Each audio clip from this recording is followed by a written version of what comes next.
Muhuri shilingi 1000. Na zile karatasi zote za print peleka kwa Mama Habiba hapo. Atazileta kwangu. Sijamaliza bado, sijamaliza. Nimekuja nyumbani kula ugali mara moja. Odi. Karibu. Shikamoo mjumbe. Marhaba, karibu. Nikae? Kaa. Asante sana. Karibu. Bwana mjumbe. Yes, wewe. Huyu. Sawa. Mjumbe, mimi nina shida bwana. Pale nyumbani nilipopanga pale wananiibia sana. Nikitoka nalii kazini kurudi nyumbani nakuta vitu vyangu hakuna.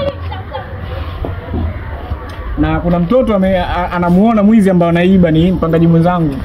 Unaona, amenihakikishia kwamba yule mpangaji wangu wa pembeni yule sheshe yule ndio ananiibia. Unaona. Kwa hiyo nimekuja hapa kuchukua karatasi ili niende juu. Unakaa nyumba gani wewe? Si kwa mama nani ya shule? Mimi naijua vizuri sana ile nyumba. Ilikuwa haina wizi. Kuhamia wewe tu nyumba ndio inaanza kuibiwa. Nani mwizi? Ndio wewe unakutajia mwizi, ndio maana nimekuja kumshtaki. Wewe ulimuona? Watoto wamemuona. Yule mtu ana swali kabisa. Wewe unamwambia mwizi? Wewe ndio mwizi.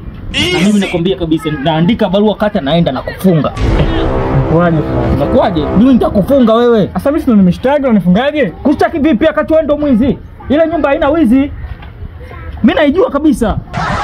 Bwana, mbona unataka kufika mbali sasa? Sio kufika mbali. Na nitakufunga kweli. Naandika barua kwa dakata, wewe nakufunga.